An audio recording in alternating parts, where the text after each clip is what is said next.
Hey, so next up we have Gabriel, who is a compiler engineer at JuliaHub, and Jeff, which you might know. If not, then he's a violin virtuoso, but it also happens to be the co-creator of the language and co-founder of JuliaHub. So they'll talk us about new ways to compile Julia. So, Thank you. All right, hi everyone. So we're going to be talking about some things we've been working on recently as far as compilation artifact features, along with Cody Tapscott up there, who's also been working with us on this.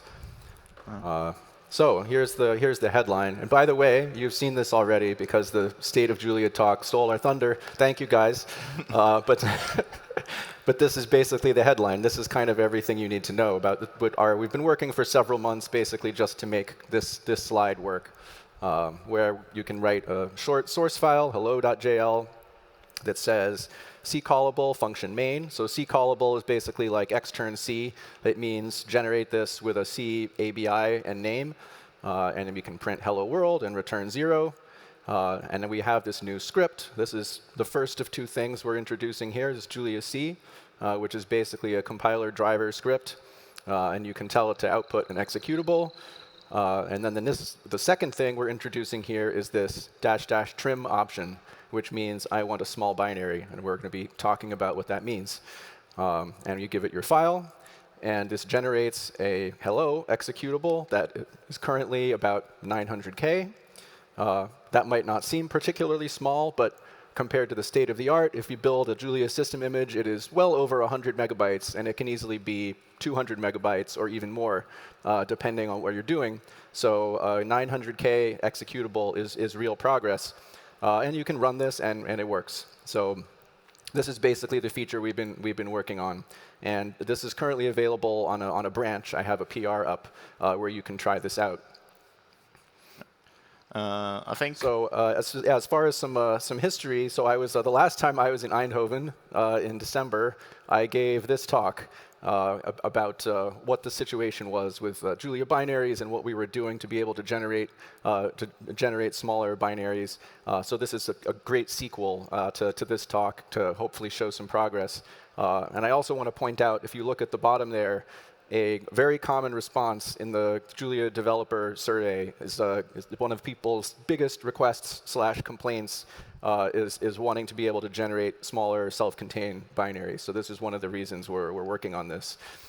And at that time, at the JuliaCon local Eindhoven in December, I showed this graph, which is over time, the smallest thing we've been able to generate by package compiler. Basically, if you put hello world into packagecompiler.jl, what size of stuff does it produce? And we've done various things. So the first thing is an upgrade to package compiler version itself. And then we added things like being able to remove unused standard libraries, removing codegen and LLVM, removing metadata and IR, all things that you can do to cut down the size. And so it's dropped quite a bit.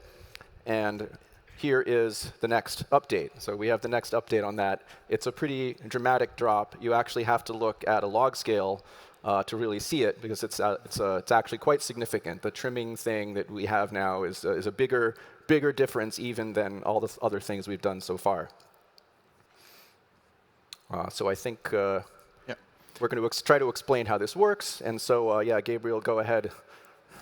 And yeah, we're going to talk about how we output things, and you'll be able to see how this works. Right. I think it's important to know how Julia currently makes images to understand what trim does that's different. And in a nutshell, what Julia does to make a system image is that it looks at all the modules it has loaded and finds pretty much everything that's reachable from those modules, which means all bindings, every global that you made, every method that you declared, every specialization that has happened. So for those that are used to, like, oh, I have to have a precompile script, what your precompile script is doing is generating all the specializations that we will then cache. And then with those specializations, we go and then store the native code for that code. So when you load Julia again, all happens pretty quickly. The thing is, we walk through everything. So you find lots and lots of objects, arrays, the proper compiler itself.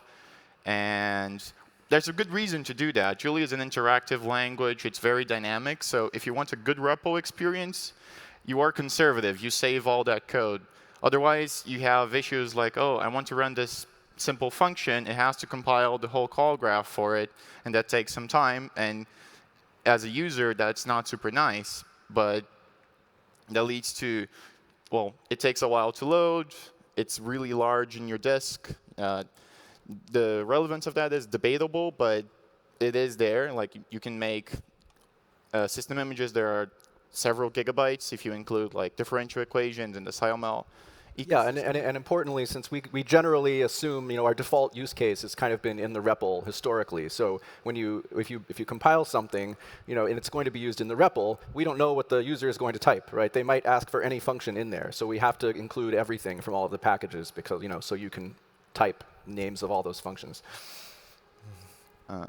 So where does trimming come into this? Well, instead of saving everything because we expect an interactive use case like the REPL or a script or something, we ask the user, what do you want to keep? What is important to you? There's a new function that's called entry point.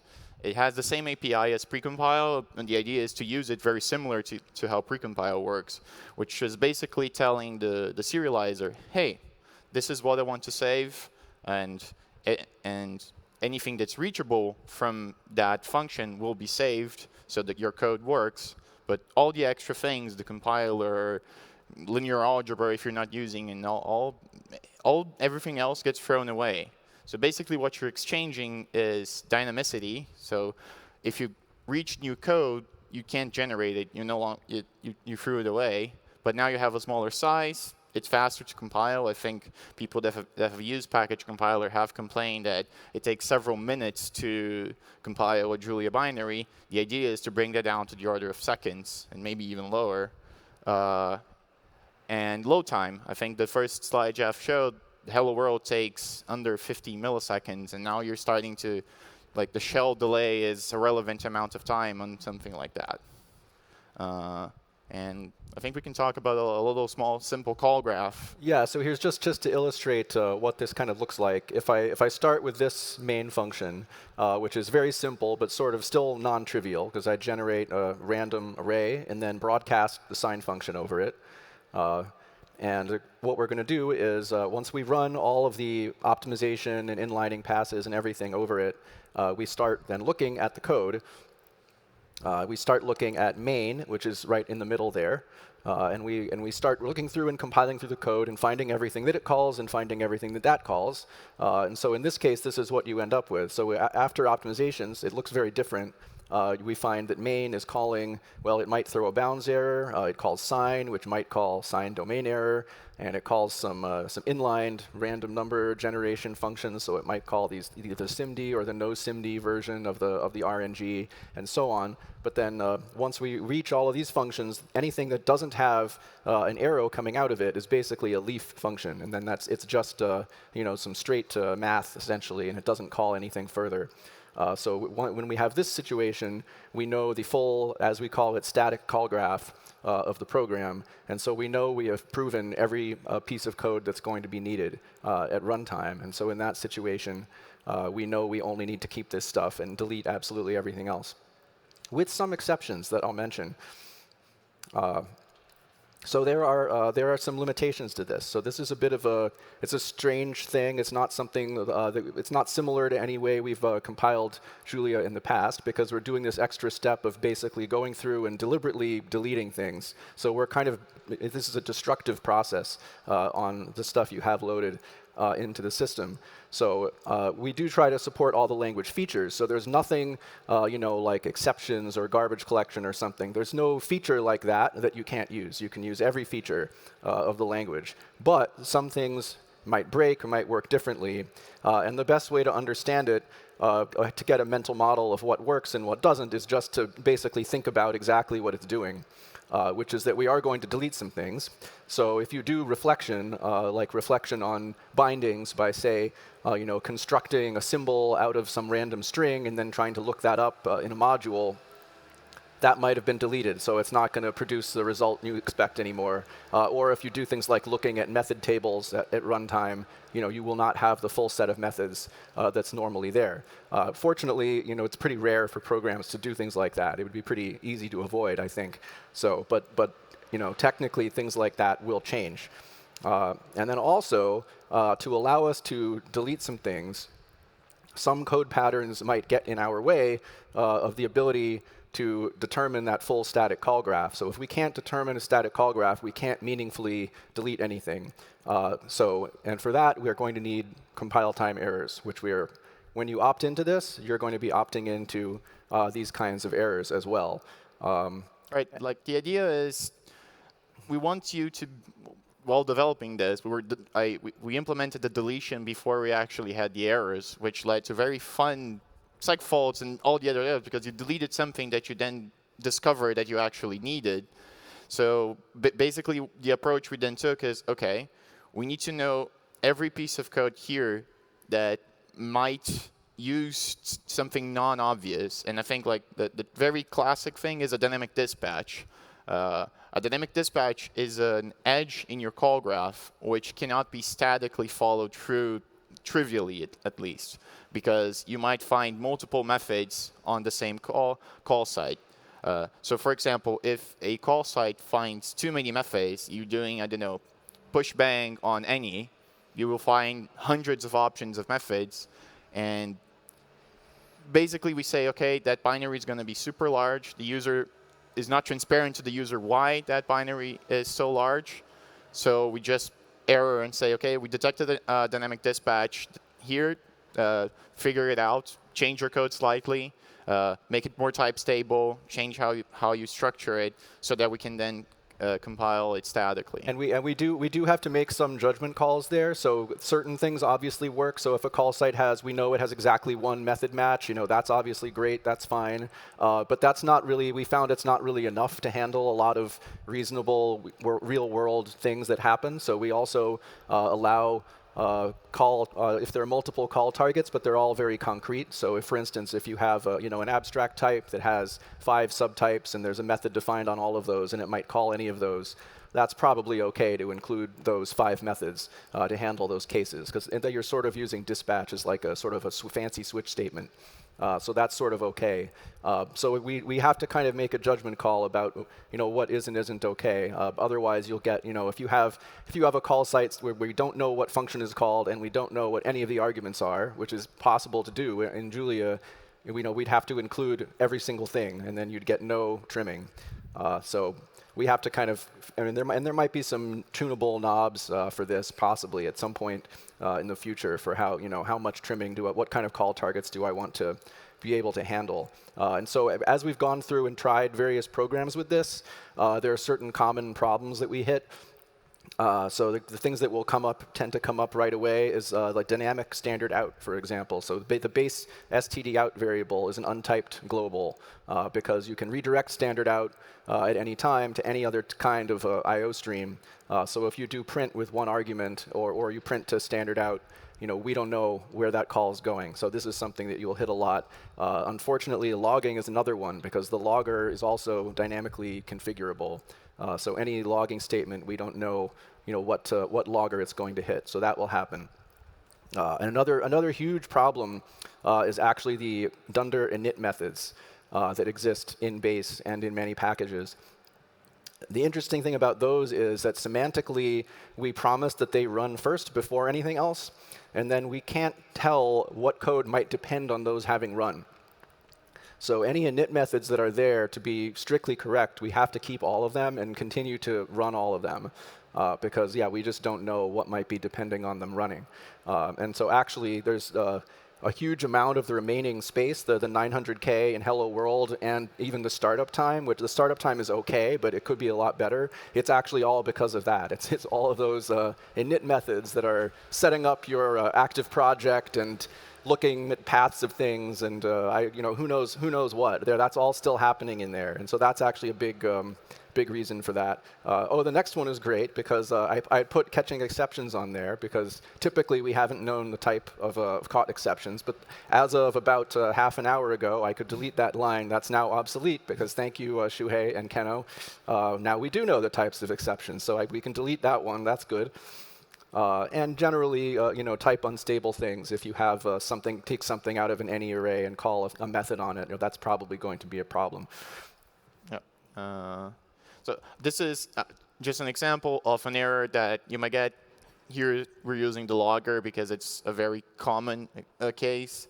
And logger is calling display size on an untyped I/O object. And this is a very dynamic call site because I/O can be one of many, many, many things. And instead of just compiling the whole universe to handle a logging call, we've decided, as Jeff said, that OK, this is where we basically give up and say this is an error. You should change your code slightly.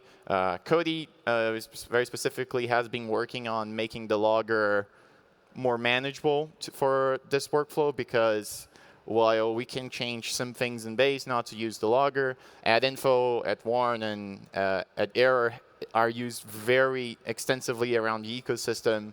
So like having this not work at all is something that is, I think, hurts a lot for you folks to adopt this feature. And the error, we try to make it look as much as possible as a normal Julia error.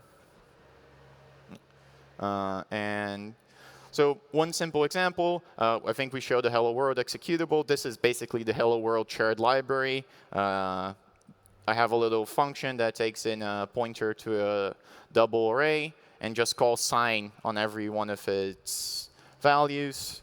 So this is the C callable, same thing. And now I also have a little bit of C code that calls that function. And I think the more interesting thing is to show that similar to the hello world, the shared library is around 1 megabyte. And it works as expected. The goal is to have Julia shared libraries behave just as C shared library, C++, Rust, whatever other languages you might be used to. Oh, yeah, and we have this little feature, this -- compile C callable, which will basically, anything that you have annotated with at C callable, it will consider that to be an entry point that you want, which is, if you're making a shared library, that's probably what you want.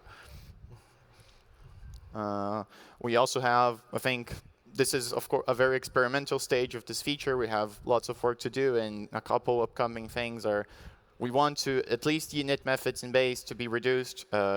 If any of you were in the Binary Builder 2 talk by Elliot, there is the lazy JLLs. JLLs make part of like a large amount of the inits in base are just loading shared libraries. And with the new design, we move the load from the init, which is a really costly thing, and it's hard to know who's using this, to the C call, which then makes it really obvious if someone is using the library or not. We're making fixes to base. One thing that becomes relevant now as well is the binary is about 700 kilobytes. The libjulia runtime is about 3 megabytes. So now we've gotten to the point where the size of the runtime is a very significant part of the size of deploying Julia as a whole. So we want to make changes to the runtime to potentially have a deployment version of it, which doesn't have the front end or things that are now unnecessary. So it's smaller.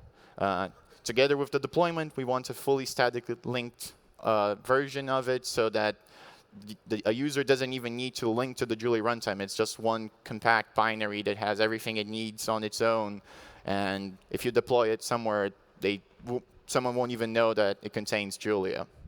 And I think the final thing is to have a Julia C app. Christopher has been working on the apps feature. We want to have Julia C be one of those apps that you use just like you use GCC, Clang, or whatever compiler you're used to using, so that it's a nice feature to use. And yeah, it'll include, it'll be basically an extension of package compiler functionality. So it'll be basically a new front end to package compiler plus a couple of more features that we can do with the trimming support. So I think that's it. Yep. And we anticipated that there might be a lot of questions, so we're going to leave a lot of time for questions.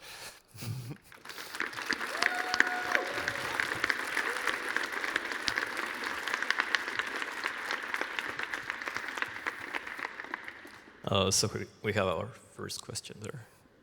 So you spoke to the size of the init methods, but do you have a feel for what the actual runtime performance cost is? Like, do these init methods have to be run before any function can be run, right? Yeah. So is that on the order of like microseconds? I didn't time that exactly, but it's surely the majority of the remaining startup time. There isn't anything else happening. Okay. Yeah, and like they look up paths, so they do syscalls and other things, which takes time in the order of maybe hundreds of microseconds, but that's the order of magnitude we're talking about anyway. So yeah. So could there be some mechanism for functions to know if they depend on an init method? Could that be a path forward, or? It's maybe possible in some cases, but I think it's pretty hard. I think we're going to pursue multiple approaches to that. I think some init methods are just not necessary. Actually, if anyone develops a package that has an init method, your homework is to see if you can get rid of it.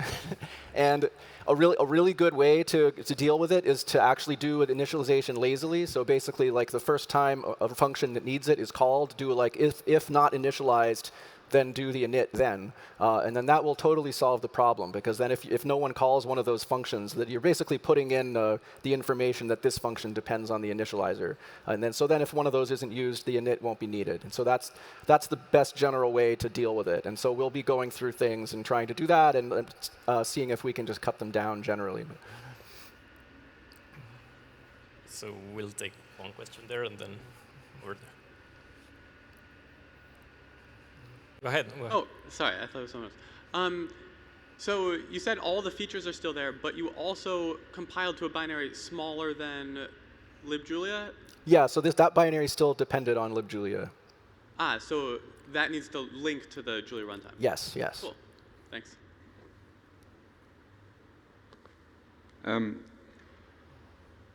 Yeah, so I guess I just wanted to say thank you for trying to make things like logging work, because I fear that if you didn't do that, then you'd end up with packages kind of forking into a version that works with this and a version that works with everything else. Right, right. So I just appreciate that. And in fact, one thing that we do is, and it's a little bit underhanded maybe, is in this script, we actually apply a bunch of patches and changes to base. So to change some things to make them work better for this. And so you'll be working in a little bit of a different mode. So yeah, some things might be slightly different. So if you want to be able to, if you want to develop something that uses this, obviously you have to CI it, and you have to run the juliac and run your tests against the output of that in CI. Otherwise you have to test the thing that you deploy, right? So that should fix it. That should make it work.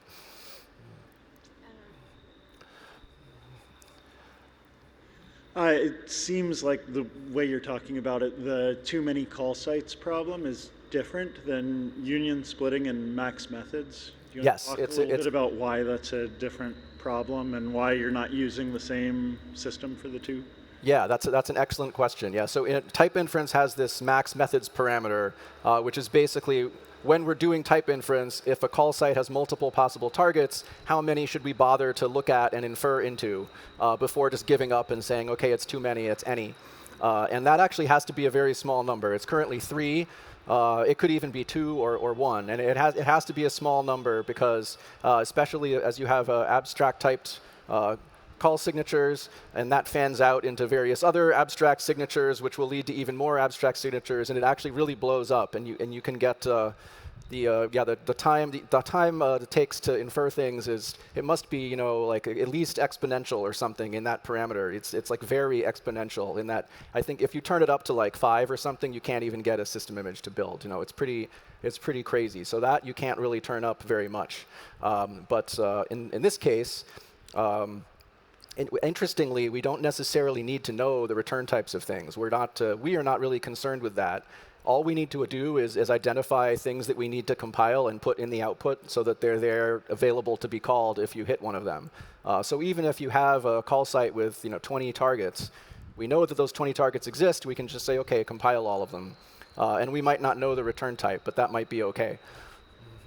Which is why having like an any signature is really costly here, because any signature is fine super specific things, but if you have your own abstract something that has maybe 3 or 4 subtypes, then that's a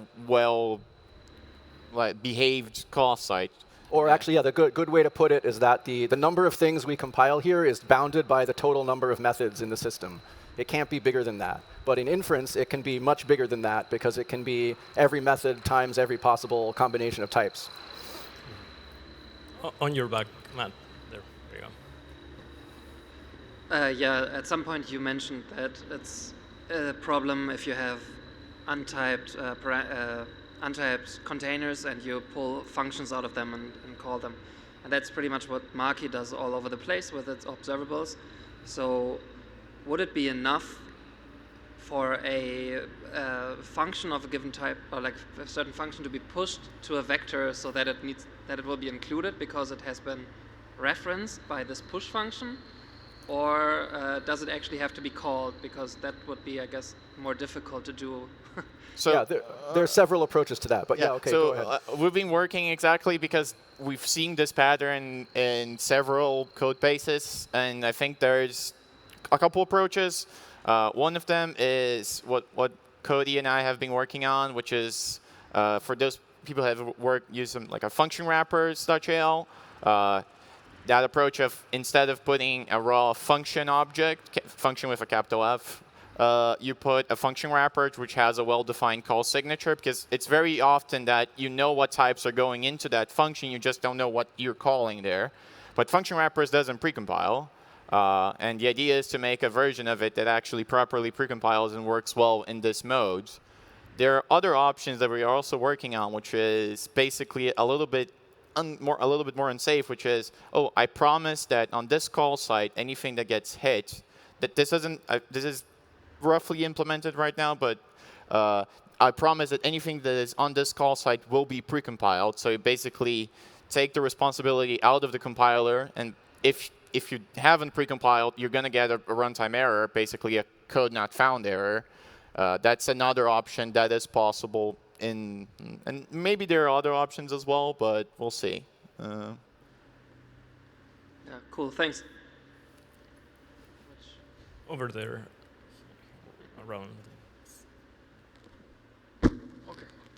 Yeah, hi. So I just wanted to ask that you mentioned that there's a cutoff for the number of dynamic calls that a function can have and the number of methods associated with it that you can find. So are the criteria for how you determine that cutoff very explicit to the user, and is it configurable? Because I might have a function that I know has a lot of dispatches that I still want to include despite the impact of the binary size. Yeah, so I think what we're doing now is there's no limit on the number, but they all have to be concrete. Okay. There is a limit. There is a limit. Well, it could be unlimited, though, really, since it's bounded. It could be configurable. It's just a number that could be changed. I think currently we default to 10. Yeah, but I think it could be anything because it's bounded. Yeah, but basically the larger constraint is those method signatures must be what we call compilable. So they're either a no specialized method signature or a concrete method signature. If they are just an abstract type method signature, then we don't. There's unbounded amount of specializations of that method that could be found, and there might be something we can do here, but currently that's something that we will just error out on. I think there could also be an option for, you know what, just go ahead and try to compile everything that's reachable, even if it might be way too much, and you're willing to run the risk of ending up with a 100 megabyte binary again. There could probably be an option for that. Right. Thanks. We can have a last very quick question.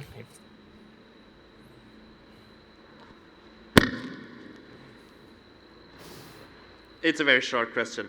So when this discovers calling the eval function on some not compile time known argument, is that then a direct bailing out of trimming? Eval is actually weirdly kind of okay because eval itself is sort of a built-in function, and you're just passing it an expression, and it will eval it, as far as I know. So that will kind of work. Or that could call any function or do anything. Well, then that will. Depending on what happens inside the evaled thing, yes, you might get errors. That would be tantamount to some sort of arbitrary reflection. Right. But yeah, eval itself is eval itself loud. I mean, you shouldn't do it. Obviously, it's very much not in the spirit of this to call eval. But yeah, eval itself wouldn't be the problem. It would just be the things inside that we don't know what you're reaching. All right, so let's thank the speakers again.